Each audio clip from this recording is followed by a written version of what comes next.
Antes de adormecer, tenho só uma coisa para te lembrar. Se você curte cochilar ouvindo histórias lentas, estranhas e tranquilas, e que quase sempre terminam em camponeses suando ou reis perdendo a cabeça, se inscreve no canal. É de graça, é sonolento e ajuda a manter a fogueira acesa por aqui. Agora, feche os olhos, respira fundo e se prepara para uma viagem pelas brumas da Idade Média. Uma época em que bastava uma colher de pau quebrada, uma planta no quintal e uma vizinha fofoqueira para transformar alguém em uma bruxa perigosa. A história que começa agora não é sobre feitiços de verdade, mas sobre medo. Medo de mulheres que falavam demais. Medo de quem vivia fora da norma. Medo do que não se podia controlar. E entre pausas, fogueiras e sussurros, você vai descobrir que quase tudo o que disseram sobre as bruxas era mentira. Mas era uma mentira bem convincente. Imagine uma vila pequena, perdida entre colinas cobertas por névoa. Casas feitas de madeira úmida, chaminés que soltam fumaça leve no ar frio, galinhas soltas ciscando perto das portas.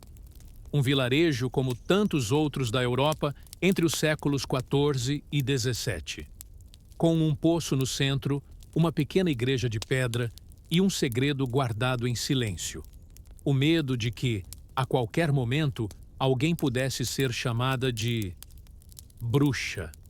É aí que vive ela. Uma mulher comum, solteira, sem filhos, já com mais de 40 anos, o que na época era quase como ser uma anciã mística. Ela mora numa casa afastada, perto da floresta. Planta suas ervas, cuida das próprias galinhas. Às vezes é vista colhendo raízes no meio da mata. Às vezes fala sozinha. Às vezes olha fixamente para o céu. E é aí que começa o sussurro. No mercado da vila, enquanto trocam pão velho por ovos, as vizinhas cochicham. Ela sempre foi estranha. Diz que ela cura gente com chá. Dizem que a vaca da Dona Magda só adoeceu depois que ela passou olhando. É sempre assim que começa. Pequenas frases, meias certezas, um medo ancestral disfarçado de conversa de forno. Na verdade, ela nunca fez feitiço nenhum, mas conhece as plantas. Usa alecrim para dor de cabeça, lavanda para ansiedade, poejo para má digestão. Aprendeu isso com a avó, que aprendeu com a bisavó. Uma linhagem de saberes orais que passavam de geração em geração e que agora, com a chegada do medo, viravam bruxaria. O detalhe importante é que ela vive sozinha. Não responde a um homem, não tem marido, não tem filhos gritando pela vila. Não se ajoelha em todas as missas e não sorri para tudo que o padre diz. Em uma época em que a mulher era vista como parte de um coletivo, esposa, mãe, filha obediente, ser sozinha era quase como ser suspeita. Ela é procurada por algumas mulheres da vila, discretamente. Às vezes, por uma receita para melhorar o sono. Outras vezes, por ajuda para engravidar. Ou até mesmo para não engravidar. E embora essas visitas sejam feitas em segredo, elas não passam despercebidas. Alguém sempre vê. Alguém sempre fala. E o que antes era respeito, vira dúvida. E depois, medo. Na Idade Média, especialmente em momentos de crise, fome, peste, guerras, as pessoas buscavam culpados. E mulheres assim, com saberes que pareciam misteriosos, viravam o alvo perfeito. Se o filho do padeiro adoecia, alguém dizia: foi ela, a mulher da floresta. Se a chuva não vinha, foi feitiço dela. O mundo era regido por medos, e o medo de uma mulher livre era dos mais profundos. Ela não fazia parte de nenhuma seita. Não voava em vassouras, não fazia pacto com forças obscuras. Mas, aos olhos da aldeia, já era tarde demais. O simples fato de saber demais, de não precisar de ninguém, de não sorrir para os homens, já era suficiente. A linha entre sabedoria e feitiçaria era muito, muito fina.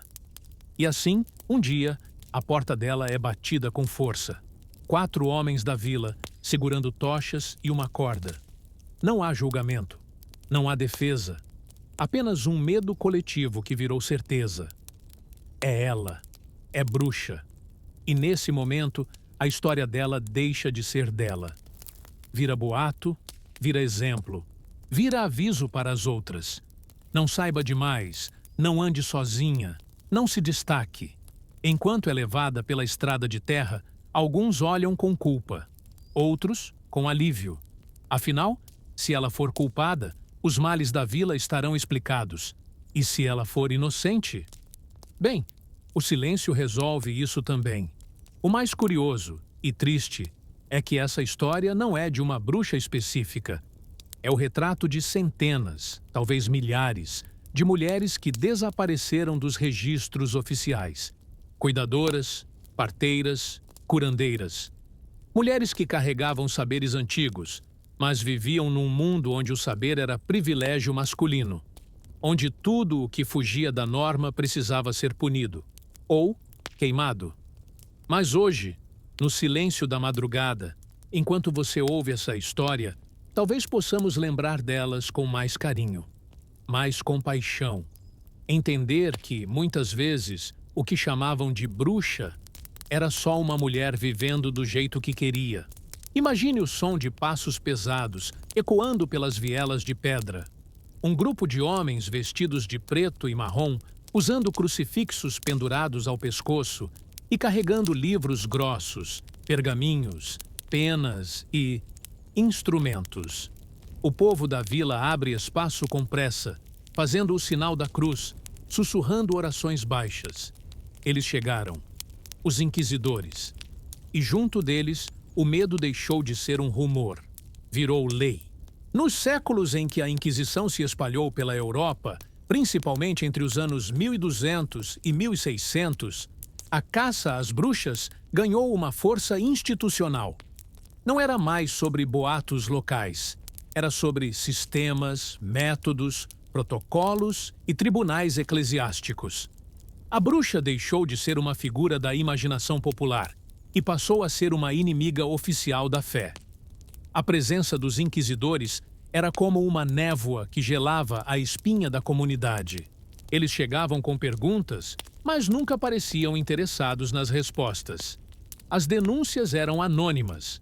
Bastava um vizinho dizer que fulana tinha comportamento estranho ou que alguém benzeu um ferimento com palavras que não entendeu. Pronto. Era o suficiente para iniciar um processo. E o processo, claro, raramente terminava bem. Nessa época, acreditava-se que a bruxaria era um pacto consciente com o diabo. Isso significava que a acusada não era apenas estranha. Ela era uma herege, uma inimiga da fé cristã. E ser herege era juridicamente uma ameaça social e política. Não se tratava de uma mulher isolada numa cabana. Se tratava de um símbolo do caos que precisava ser eliminado. A forma como os inquisidores investigavam era, no mínimo, inquietante. Havia manuais, como o famigerado Malleus Maleficarum, publicado em 1487, que ensinavam como identificar, interrogar, torturar e condenar bruxas. O livro era um best-seller da dor.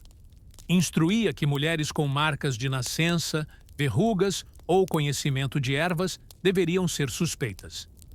Dizia que o diabo marcava suas servas com um selo e que esse selo poderia ser encontrado, se procurado com vigor suficiente. Os interrogatórios começavam sempre da mesma forma. Perguntas simples, depois insinuações, depois acusações diretas. E se a mulher negasse tudo? Bem, isso podia ser um sinal de que ela estava usando feitiços de resistência. Se ela confessasse, então era culpada. Era um jogo sem escapatória, onde a única saída era se entregar, ou perecer tentando resistir. As torturas não eram apresentadas como punição, mas como método de esclarecimento. A mulher era amarrada, pendurada, pressionada, girada, sufocada. Tudo em nome da verdade. Se gritasse, confirmava as suspeitas. Se ficasse em silêncio, era a prova de que estava possuída. Era um sistema perverso em que toda resposta levava à culpa. E quando finalmente a mulher confessava, fosse por dor, medo, confusão ou desejo de acabar com aquilo, ela era levada a julgamento. Um julgamento simbólico, com resultado praticamente definido desde o início. As sentenças variavam: prisão perpétua, exílio, marcação com ferro quente. Mas, na maioria das vezes, o destino era o fogo. O auto de fé, nome pomposo dado à execução pública, era um espetáculo. As pessoas assistiam em silêncio, algumas rezando, outras apenas observando. As fogueiras se tornavam pontos de encontro. Crianças pequenas, senhores de idade, donas de casa, todos assistiam ao momento em que o mal era expurgado. Mas ali, no centro da chama, estava uma mulher, uma camponesa, uma parteira, uma herborista, uma humana. A igreja, é verdade, nem sempre foi unânime nesse tipo de perseguição. Houve períodos e locais em que se tentava coibir o excesso de violência. Mas, na prática, entre leis civis e religiosas, o medo sempre vencia. E a mulher sozinha, com seus chás e silêncios, era a primeira a pagar o preço. E o mais cruel é que, muitas vezes, tudo começava com algo banal. Um animal que morria subitamente. Uma criança que adoecia. Uma tempestade fora de época. Uma disputa por terras. O medo precisava de um rosto. E era mais fácil culpar a vizinha do que aceitar que o mundo era caótico por natureza. E assim, por séculos, o corpo feminino se tornou campo de batalha teológico, político e cultural. A bruxa não era uma feiticeira.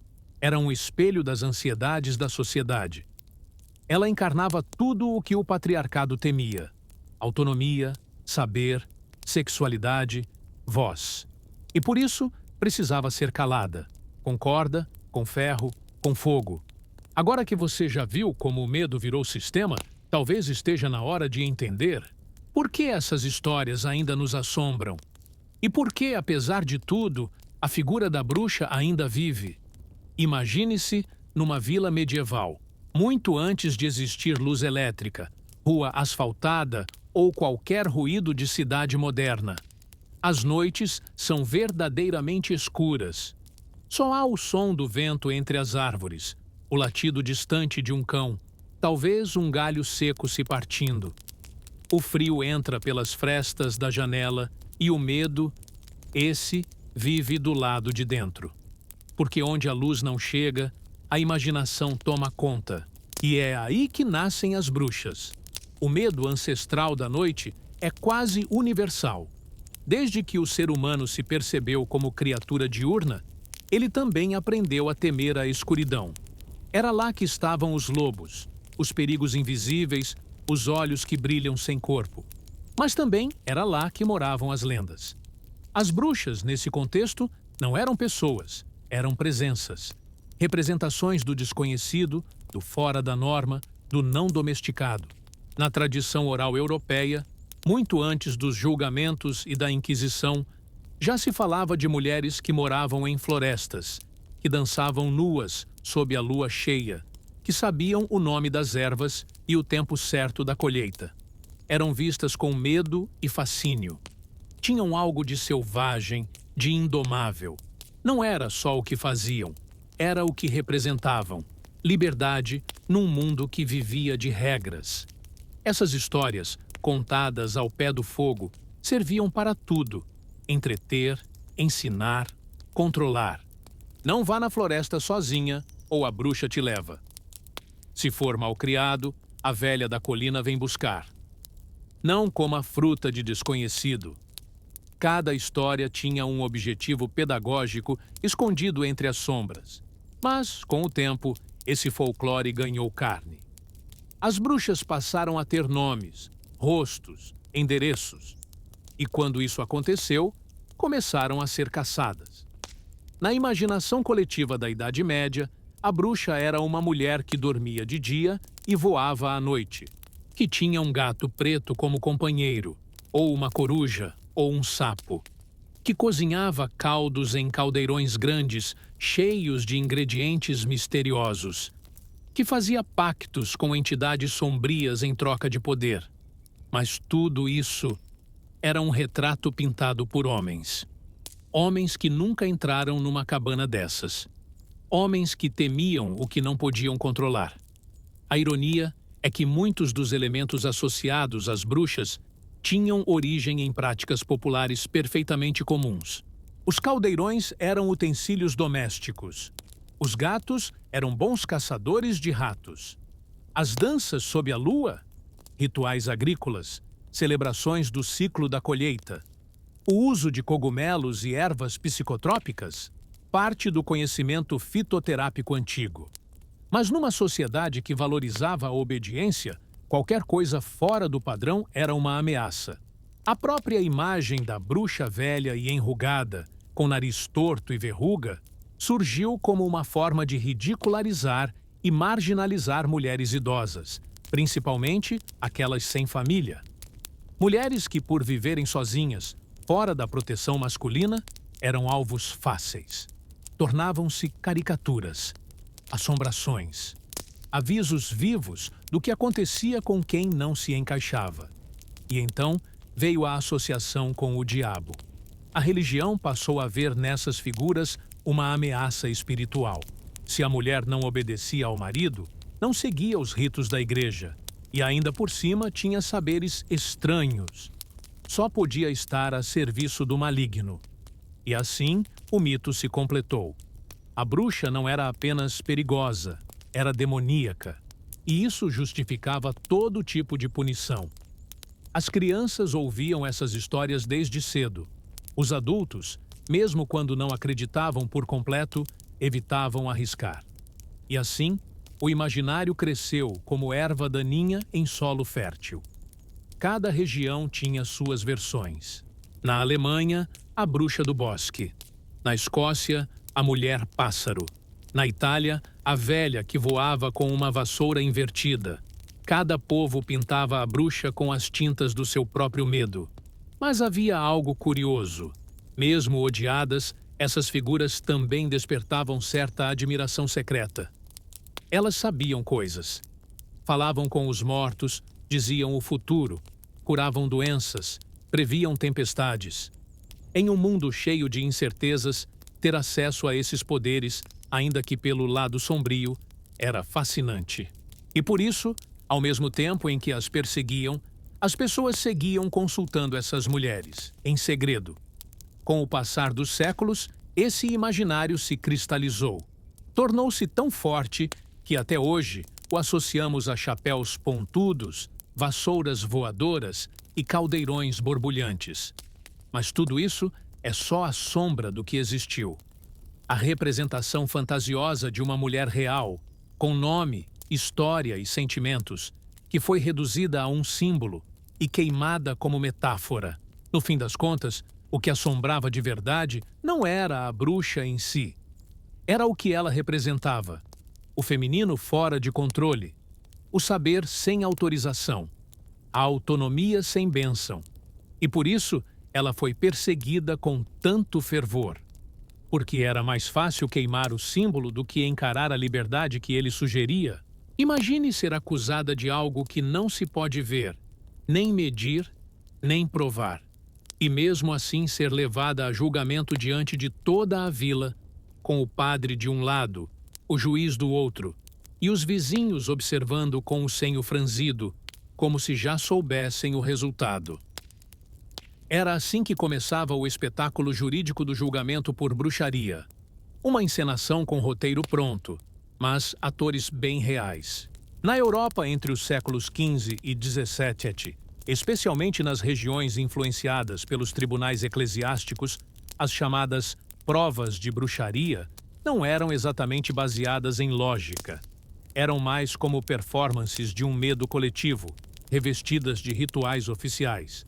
A ré, geralmente uma mulher mais velha, pobre e solitária, era colocada no centro de tudo.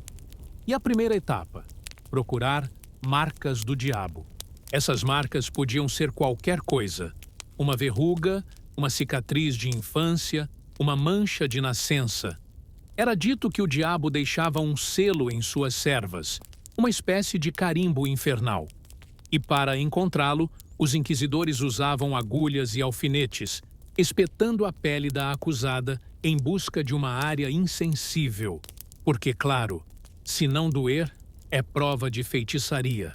Em um tempo sem anestesia, sem cuidados médicos e com infecções constantes, o conceito de insensibilidade era, no mínimo, questionável. Outro método comum era o teste da água. A lógica era a seguinte: como a água era pura, ela rejeitaria a bruxa. Então, se jogassem a mulher amarrada num rio e ela flutuasse, era culpada. Se afundasse, era inocente. Mas afundar, como você pode imaginar, podia ter consequências um pouco finais. Muitas morriam afogadas durante a prova de sua própria inocência. E ainda assim, o ritual era repetido vila após vila. Havia também os testes de confissão sob tortura. A mulher era interrogada por horas, dias, muitas vezes sem dormir, sem comer, com o corpo esticado, pressionado, torcido. As perguntas eram sempre armadilhas. Você já viu o diabo? Com quem você voou à noite? Que palavras usou para amaldiçoar o gado do seu vizinho? Negar era resistência, e resistência era prova de culpa. As confissões eram registradas com detalhes. Detalhes esses, muitas vezes, ditados pelos próprios inquisidores. Há registros de mulheres dizendo que voaram com cabras, que beijaram o traseiro do demônio em festas noturnas, que transformaram leite em cobra. Mas tudo isso foi, provavelmente, inventado sob dor, desorientação e um desejo desesperado de que tudo acabasse. Outros julgamentos envolviam testemunhos populares.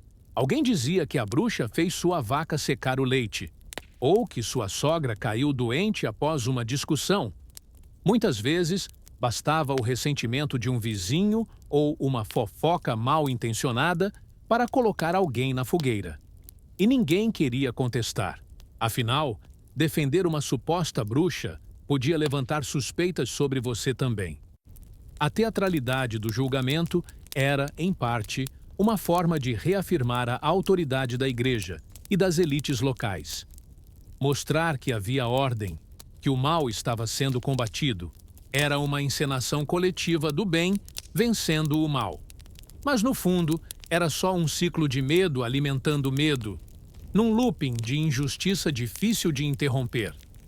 Curiosamente, os homens também podiam ser acusados de bruxaria, mas representavam uma minoria.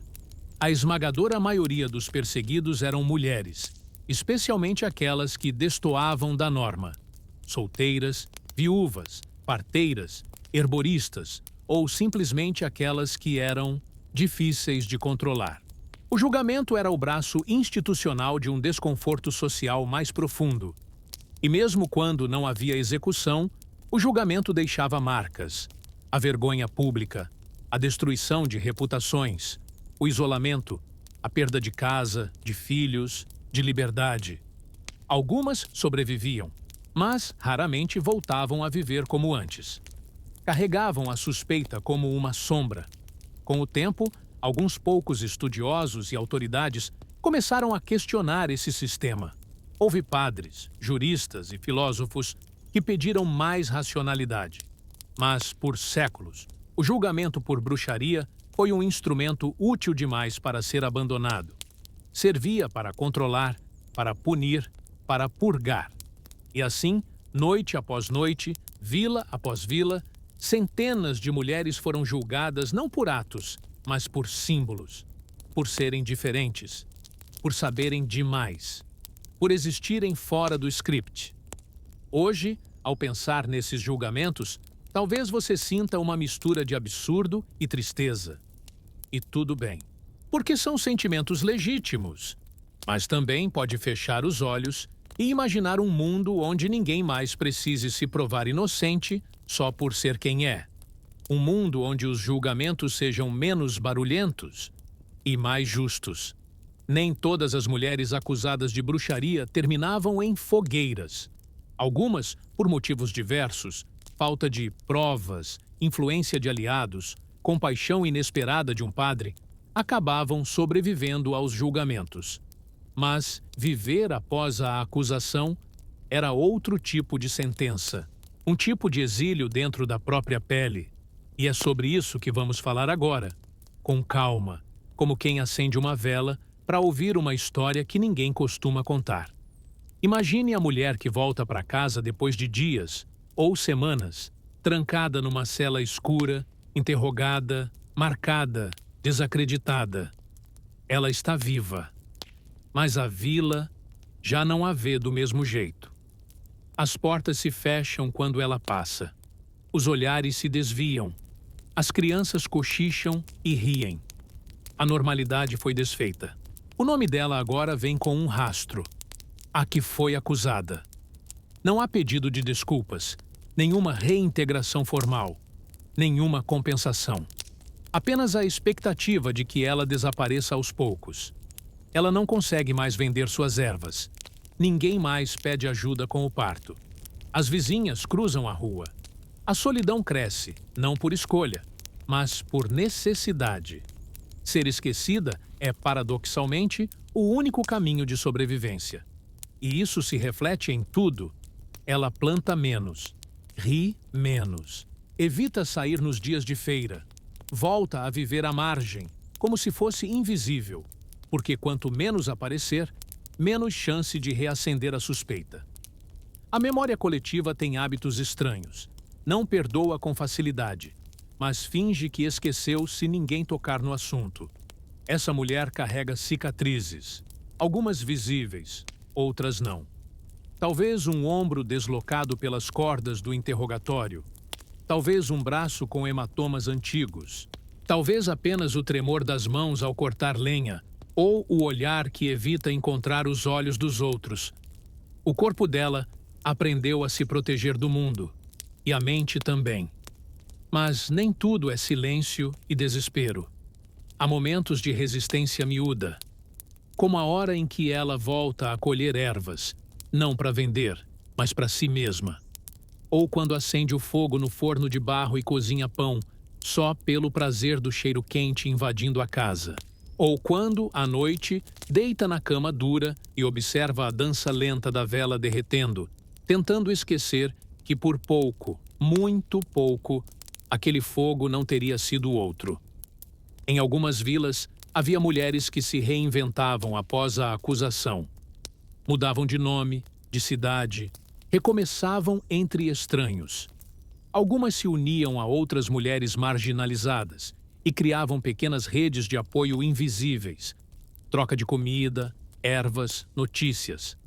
Era uma forma de continuar viva, mesmo à margem de tudo. Era o que hoje talvez chamaríamos de sororidade silenciosa. Mas havia também o risco constante do retorno do medo. Bastava uma criança adoecer, uma colheita falhar, uma vaca abortar, e os olhos voltavam para ela. Foi ela de novo? Viver após ser acusada era como caminhar sobre folhas secas. Cada passo fazia barulho.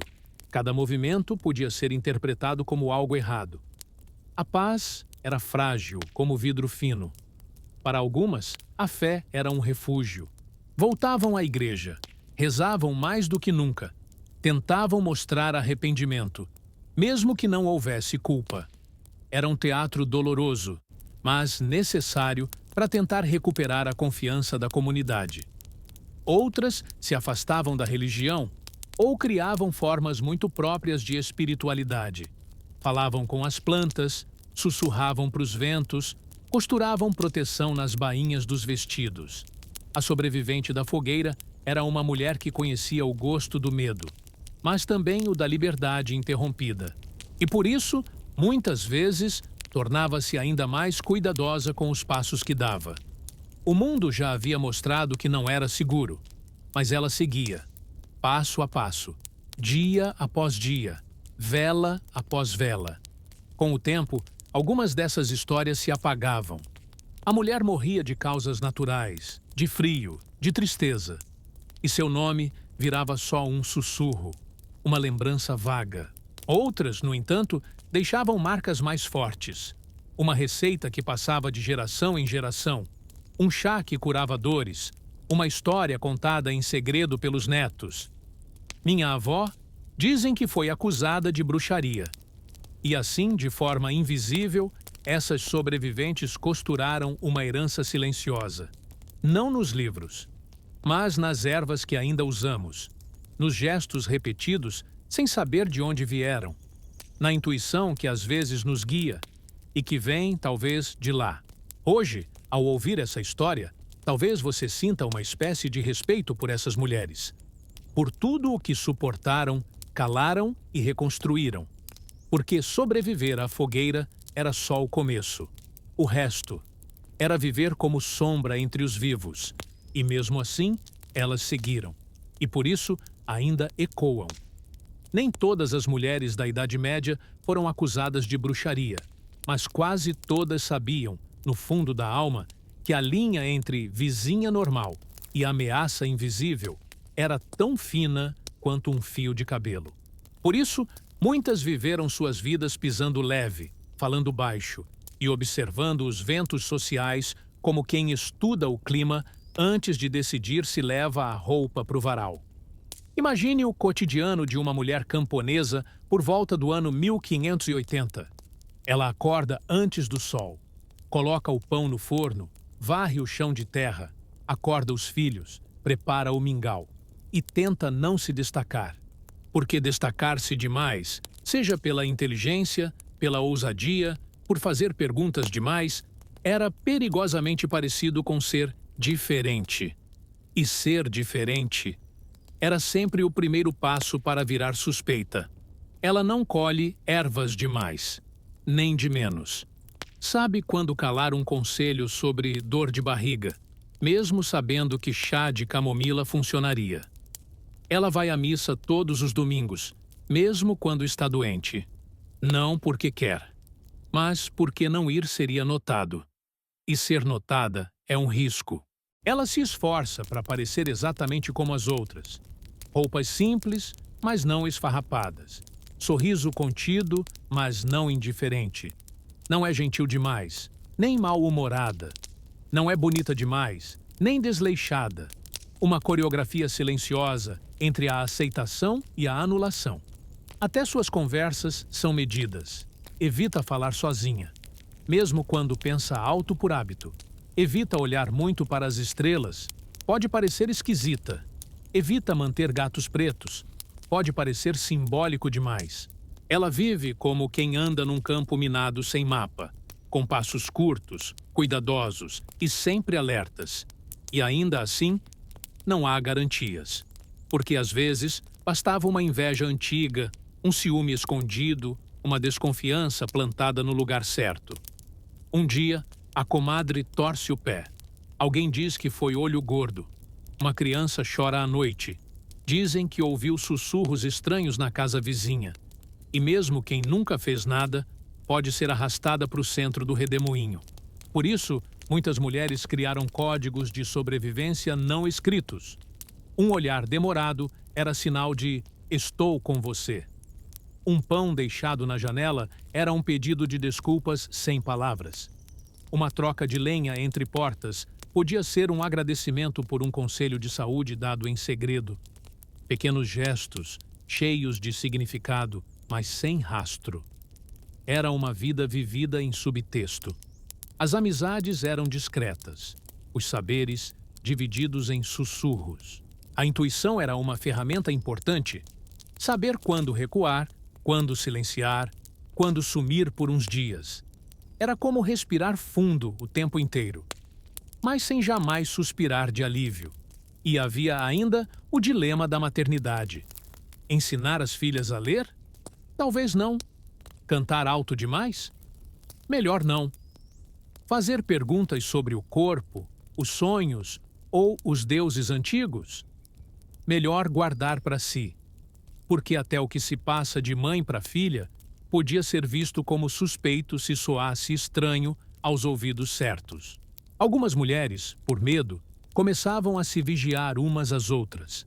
A teia da desconfiança era tão grande que até entre amigas havia um cuidado exagerado, cada uma tentando provar sua pureza através do silêncio da outra. E assim, mesmo sem acusações formais, o medo organizava tudo: a linguagem, os hábitos, os afetos. Curiosamente, essa vigilância se estendia também aos homens, mas de outra forma.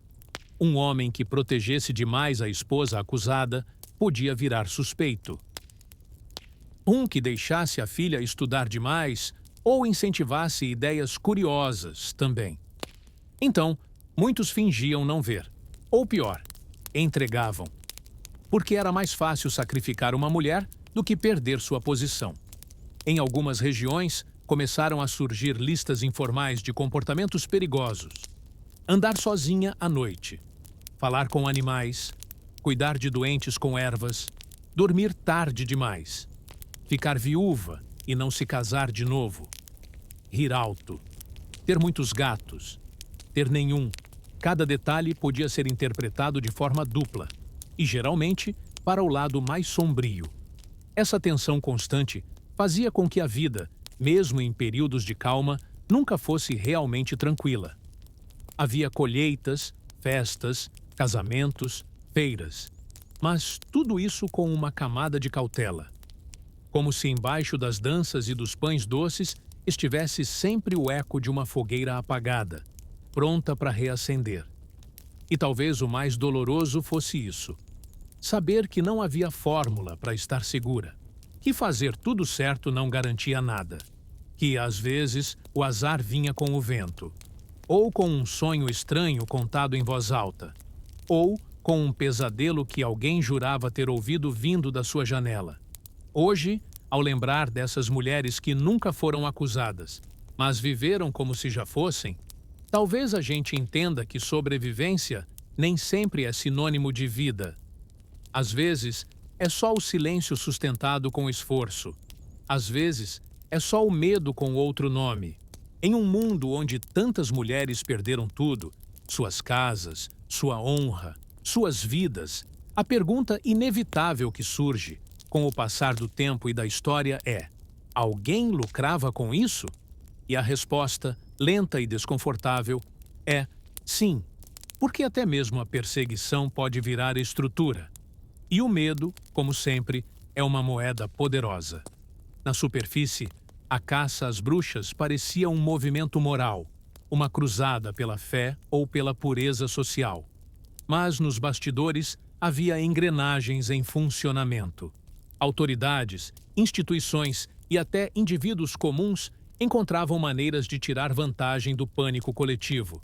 E assim, a fogueira também aquecia interesses. Comecemos pelos inquisidores. Esses homens, muitas vezes membros da igreja ou juristas civis, ganhavam prestígio por limpar as vilas do mal. Seus nomes eram respeitados e temidos. Alguns recebiam recompensas financeiras ou benefícios indiretos, terras, cargos, influência política. A cada nova acusação, seus poderes cresciam. E claro, quanto mais bruxas encontrassem, mais úteis pareciam. Em muitos casos, os bens da acusada eram confiscados. Casas simples, pedaços de terra, joias herdadas, animais domésticos, colheitas, tudo podia ser redistribuído entre a igreja, a coroa ou mesmo os acusadores. Em tempos de escassez, o corpo da mulher era queimado, mas seu patrimônio virava moeda de troca. Um modo conveniente de reorganizar posse sem contestação. Também havia o poder simbólico. Ao acusar uma mulher de bruxaria, um vizinho ganhava prestígio social. Era visto como alguém atento, devoto, vigilante e, de quebra, eliminava uma rival, uma desafeta ou alguém que atrapalhava seu próprio status. Havia casos de disputas de herança, brigas familiares, tensões por divórcio, tudo sendo resolvido com uma acusação conveniente. Os juízes locais também se beneficiavam. O julgamento de uma bruxa era um evento. A população comparecia. as autoridades mostravam serviço. A justiça funcionava. Era um teatro de controle, um lembrete visível de quem mandava. E em tempos de instabilidade política, mostrar poder era quase tão importante quanto exercer justiça de verdade. Até os comerciantes lucravam. Nas feiras pós-julgamento, vendia-se de tudo: comida, bebida, talismãs de proteção, velas benzidas, fitas contra o mal e até réplicas de instrumentos de caça às bruxas. O medo era um ótimo vendedor. Quem vendia promessas de proteção, vendia bem. Outro detalhe pouco falado: os médicos da elite. Parteiras, curandeiras e herboristas eram acusadas de bruxaria porque sabiam cuidar da saúde das pessoas usando conhecimentos populares. Quando essas mulheres sumiam, os médicos formados pelas universidades, homens, em sua maioria, assumiam esse espaço. A medicina oficial ganhava mais espaço à medida que os saberes populares eram silenciados. Uma forma de monopolizar o cuidado, aos poucos e com fogo. Além disso, havia os escribas, ilustradores e cronistas que registravam os julgamentos. Os manuais de caça às bruxas, como o famoso Malleus Maleficarum, se tornavam best-sellers. Circulavam por reinos e vilas como livros sagrados.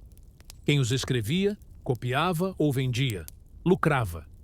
Mas talvez o mais perverso de tudo isso seja que até o medo coletivo era usado para manter a ordem. As autoridades não precisavam de soldados nas esquinas. Bastava espalhar a ideia de que qualquer comportamento fora do comum poderia virar uma acusação.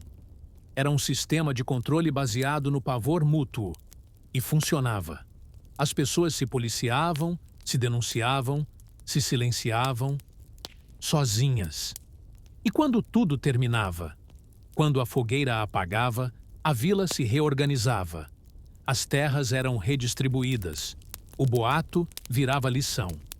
A mulher desaparecia da praça, mas o recado ficava. Era como se a vila respirasse aliviada. Até a próxima suspeita. O mais triste é que, nesse processo todo, não havia vitória. Apenas um equilíbrio sustentado em tensão. As autoridades ganhavam força. A igreja reafirmava seu poder. A economia girava. Mas o custo era sempre pago com o corpo e o silêncio de uma mulher. Hoje, ao refletir sobre isso, talvez o sono venha acompanhado de uma consciência mais nítida, de que nem sempre o mal está onde dizem estar. Às vezes, ele está nas estruturas, nas engrenagens que giram sem barulho, nas mãos que acendem a fogueira, mas nunca se queimam. A fogueira apagou. O calor desapareceu das praças. Os inquisidores envelheceram, os tribunais perderam força, os julgamentos diminuíram. O tempo passou, como sempre passa.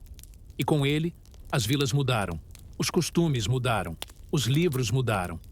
Mas a figura da bruxa continuou lá. Não como ré, mas como símbolo.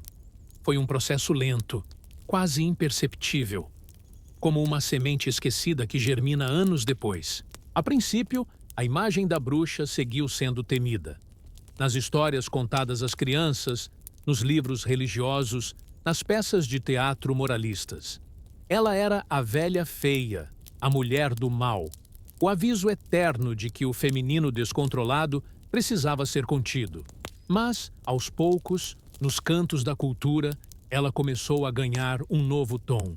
Já não era só a inimiga da fé, mas a guardadora dos saberes antigos. A mulher que conhecia a floresta, que sabia das fases da lua, que entendia os ciclos da terra e do corpo. A que foi perseguida não por fazer o mal, mas por saber demais, por ousar ser livre num tempo em que liberdade era coisa rara. Na literatura, começaram a surgir versões diferentes. A bruxa como curandeira, como mulher sábia, como sobrevivente.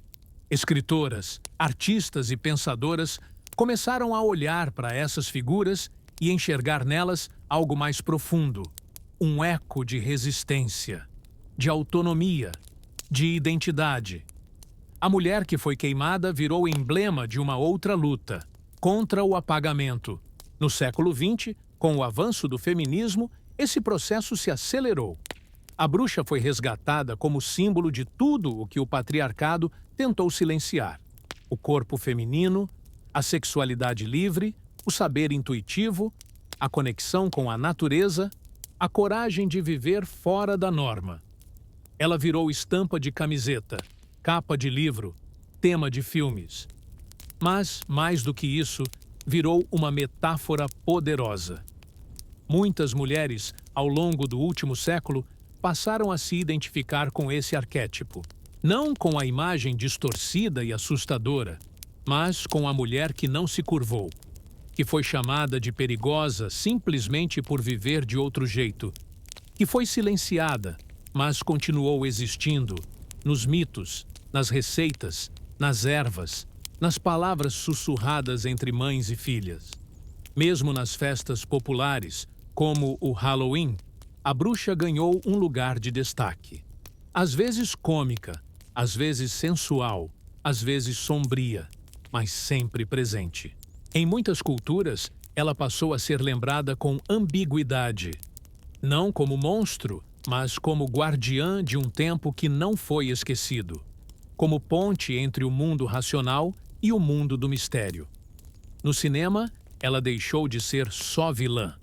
Ganhou profundidade. Histórias contadas do ponto de vista dela começaram a surgir. Filmes, séries, documentários. A bruxa virou protagonista. E o público começou a entender que, talvez, a verdadeira bruxaria fosse apenas o ato de viver com autonomia num mundo que prefere submissão. Mas o mais bonito é que, mesmo sem saber, muita gente carrega esse legado. No jeito de cuidar das plantas, na forma de preparar um chá caseiro, nos saberes que não vêm de livros, mas da experiência passada de geração em geração. Em cada gesto pequeno, há um vestígio das mulheres que foram chamadas de bruxas e continuaram existindo. Hoje, dizer "somos as netas das bruxas que não puderam queimar" virou um grito poético e um lembrete suave de que há força na memória, de que o fogo que queimou também iluminou, de que o silêncio imposto virou canto, virou narrativa, virou símbolo. E talvez, agora que você está ouvindo isso, deitado, com os olhos quase fechados, consiga perceber. A história da bruxa não é sobre feitiços ou caldeirões. É sobre o medo que se tem da liberdade. E sobre como, mesmo entre as cinzas, a liberdade continua crescendo. A fogueira medieval já não está mais nas praças. As tochas foram apagadas. Os inquisidores desapareceram das ruas. Os caldeirões não são mais vasculhados em busca de poções suspeitas. Mas a essência do medo, essa ainda paira. Não como fogo literal, mas como julgamento, como exclusão, como silêncio imposto. Nos tempos atuais, ninguém mais é acusado de bruxaria formalmente. Não há tribunais inquisitoriais, nem autos de fé, mas ainda existem olhos desconfiados diante de mulheres que se comportam fora do esperado. E o que antes chamavam de feitiçaria, hoje pode ser chamado de exagero, desequilíbrio, rebeldia. As palavras mudaram, mas a estrutura nem tanto. Pense na mulher que é chamada de louca por expressar sua opinião, que é rotulada de histérica por reagir, que é desacreditada quando traz um conhecimento diferente. A sociedade ainda tende a desconfiar da mulher que fala alto, que lidera, que não se desculpa por ocupar espaço. A bruxa de hoje talvez use fones de ouvido, leia Virginia Woolf e faça terapia, mas ainda é olhada com a mesma estranheza que uma curandeira medieval no meio da feira. Mesmo o uso contemporâneo da palavra bruxa carrega camadas.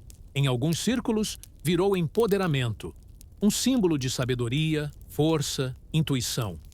Mas em outros, ainda soa como deboche, como acusação velada.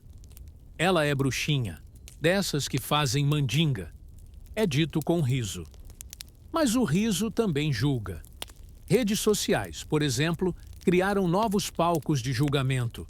A praça agora é digital e basta um comentário atravessado, uma fala mal compreendida, uma escolha de vida fora do padrão, para que o tribunal invisível entre em ação.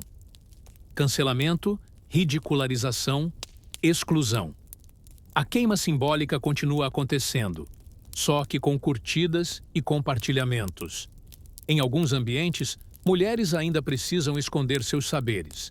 A terapeuta holística que disfarça o vocabulário para parecer mais científica. A parteira urbana que evita dizer que aprendeu com a avó. A herborista que prefere dizer nutricionista funcional.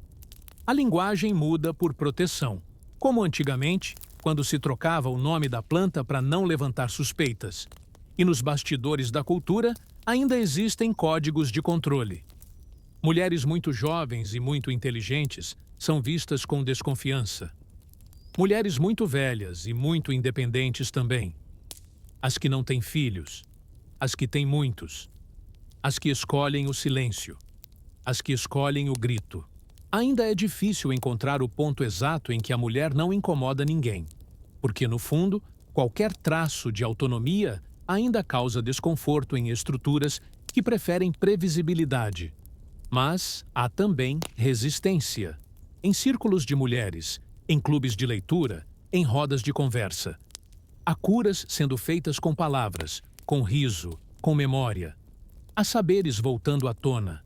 Há velas sendo acesas não por superstição, mas por ancestralidade. E há muita gente que reconhece. A figura da bruxa não é sobre magia, é sobre história. É sobre o que acontece quando se tenta apagar alguém. E essa pessoa, mesmo assim, continua acesa por dentro. Hoje, enquanto você escuta isso, talvez deitado, talvez já quase dormindo, lembre-se de que o mundo mudou, sim, mas o eco ainda ressoa. E toda vez que alguém diz, ela é diferente demais, o velho medo reaparece com uma nova máscara. A boa notícia é que, agora, temos outras formas de apagar esse medo. Não com fogueira, mas com afeto, com escuta, com espaço e com histórias como essa, contadas devagar, até que o mundo volte a ficar mais gentil. É de madrugada. A vila ainda dorme. O céu está escuro, com uma lua pálida que parece não querer assistir o que vai acontecer. Do lado de dentro de uma cela de pedra, úmida e sem janelas, uma mulher está acordada. Não fala, não reza, apenas respira devagar, como quem guarda cada segundo antes que tudo se transforme em fumaça. Ela sabe o que a espera. Não houve surpresa. As palavras foram sussurradas no interrogatório. Amanhã. Amanhã será o dia. Mas agora, ainda é hoje. Ela observa as rachaduras da parede. Lembra do cheiro da terra molhada depois da chuva. Lembra do barulho das folhas quando caminhava sozinha pela floresta. Lembra do riso da irmã quando caíram na lama colhendo cogumelos. Lembra do nome da primeira planta que aprendeu a usar. Arruda. Era para espantar os maus pensamentos. Pensa na mãe, nos olhos cansados, no conselho que nunca entendeu direito. Seja discreta. Ela tentou. Juro que tentou. Mas havia algo nela que brilhava. Uma forma de ver o mundo que não cabia nas janelas pequenas da vila. E brilhar, às vezes, ofusca. E quem ofusca demais, vira ameaça. Ela não tem medo do fogo. Tem medo do esquecimento. Tem medo de que digam que ela era tudo aquilo que nunca foi. Que inventem rituais que nunca fez. Pactos que nunca selou. Maldições que nunca pronunciou. O medo é virar história, contada do jeito errado. Mas, naquela cela, em silêncio, ela decide deixar um registro. Não em papel, não em voz, mas em pensamento. Cada memória, cada gesto, cada planta que ensinou. Ela revive tudo, devagar. Como quem planta uma última vez, só que dentro da mente. Ela pensa nas outras mulheres da vila. Sabe que uma ou outra vai sentir. Que talvez no futuro Alguém diga que o chá dela fazia efeito, que os conselhos dela curavam mais do que a reza do padre. Sabe que ninguém vai dizer isso em voz alta, mas sabe também que a verdade não precisa de palco. Ela só precisa resistir. O sol começa a nascer, mas ela ainda está no escuro. O barulho dos passos ecoa no corredor. A chave gira devagar. Ela não chora, não luta. Atravessa o vilarejo com o corpo firme, o olhar baixo. A fogueira já está montada. A multidão já se aglomera. Há silêncio e sussurros. Sempre os sussurros. Ela respira fundo. E nesse exato instante, algo acontece. Ela sorri. Leve, quase imperceptível, mas verdadeiro. Porque percebe que, mesmo que apaguem o corpo, o nome, o símbolo, o gesto, já estão plantados. E alguém, algum dia, vai colher isso. Vai lembrar. Vai contar.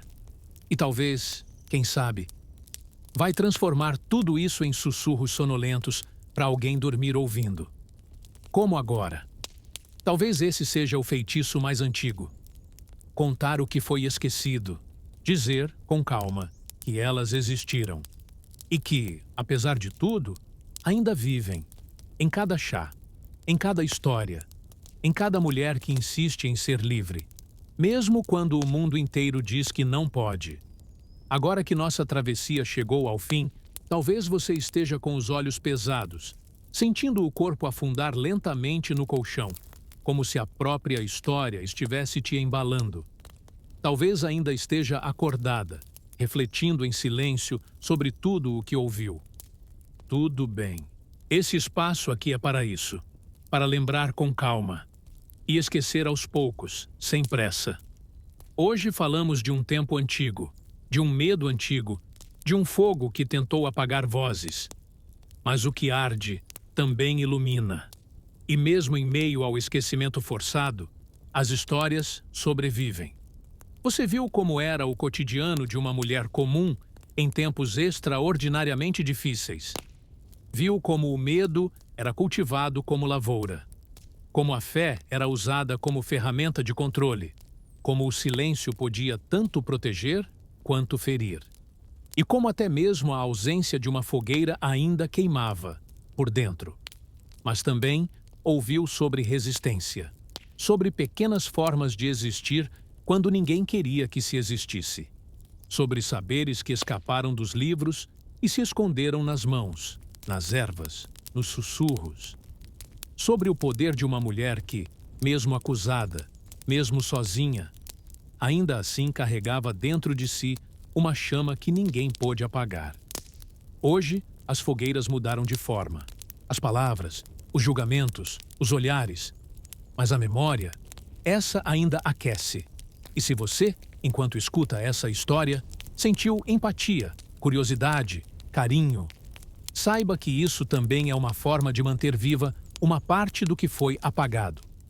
Cada lembrança, cada fragmento, cada suspiro é um pedaço daquilo que não deve ser esquecido. Enquanto você adormece agora, talvez com a respiração já lenta, talvez sentindo o conforto do presente em contraste com a dureza do passado. Desejo que essas vozes antigas soprem suavemente no seu ouvido, como vento em folhas secas. Não para assustar, mas para lembrar que elas existiram e que ser livre ainda é o feitiço mais bonito de todos. Boa noite e até a próxima história.